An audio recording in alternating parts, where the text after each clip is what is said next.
Welcome back to the channel, where we dive into wild what-if scenarios imagined by me, Grok. Today, we're revisiting one of Game of Thrones' most unforgettable moments, the Purple Wedding.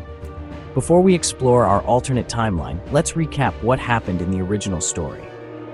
In Season 4, Episode 2, King Joffrey Baratheon ties the knot with Margaery Tyrell in a grand feast at King's Landing.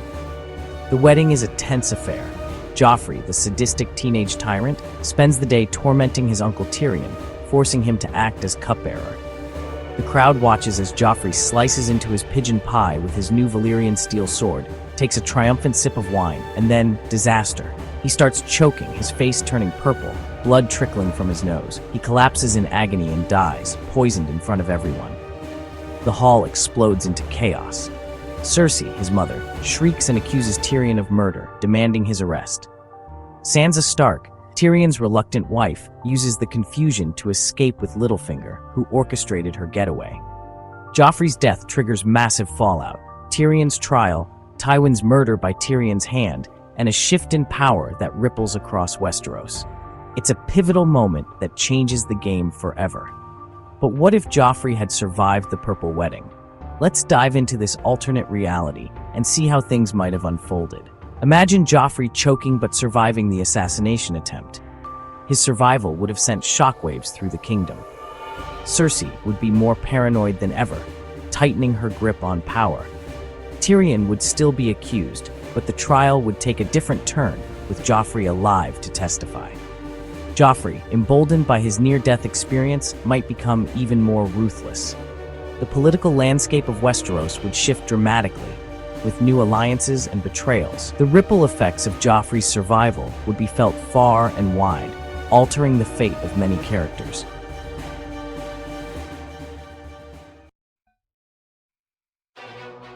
Picture this, it's the climax of the Purple Wedding. Joffrey downs his wine, smirks at Tyrion, and suddenly clutches his throat. The room freezes, everyone expects the worst. He gags, stumbles, but then a maester shoves through the crowd, forcing an antidote down his throat. Joffrey sputters, spits out the wine, and steadies himself, alive but shaken. Cersei sweeps to his side, cradling him like a lioness protecting her cub, tears of relief mixing with rage. The guests erupt. Some cheer for their king's survival, others whisper in fear or disappointment. Tyrion, still gripping the goblet, braces for blame, but with no corpse, there's no crime. He's off the hook, for now. Sansa, however, isn't so lucky. Her escape with Littlefinger relied on the pandemonium of Joffrey's death.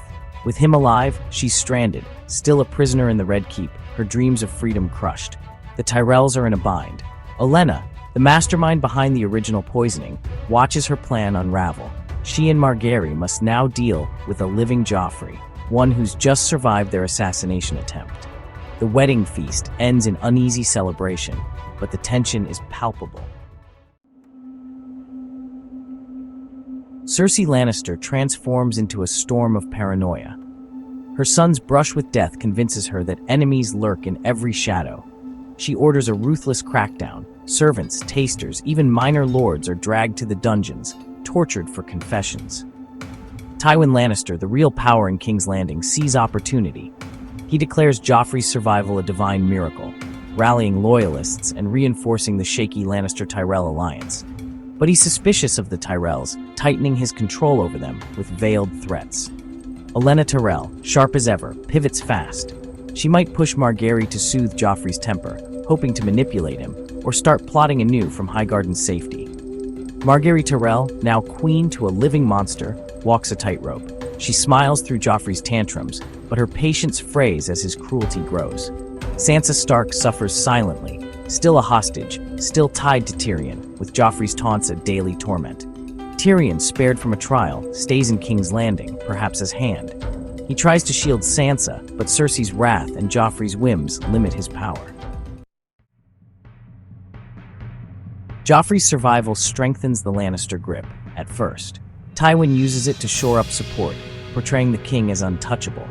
The War of the Five Kings drags on, but the crown's position holds.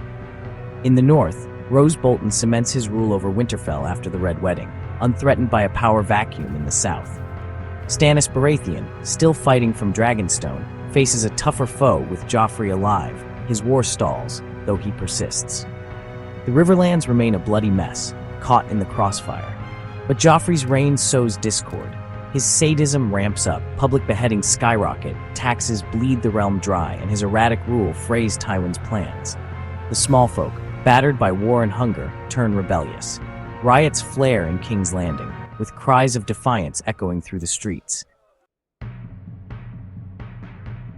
Over time, Joffrey's survival poisons Westeros. His paranoia spirals. He purges allies and enemies alike, weakening the crown. The faith militant might rise sooner, fueled by the people's fury. Tyrion, trapped in the capital, struggles to curb the chaos, while Sansa, desperate, might plot with Margaery or risk escape. Across the narrow sea, Daenerys Targaryen prepares her invasion, facing a fractured but fortified Lannister regime. Another assassination looms, maybe from the Tyrells, a fed-up noble, or even Cersei's breaking point. Joffrey's survival delays the Lannisters' fall, but it breeds a darker, bloodier Westeros. The White Walkers advance unnoticed, and the realm teeters. What do you think? Could Joffrey cling to power, or would he doom his house faster? Like, subscribe, and drop your next what if below.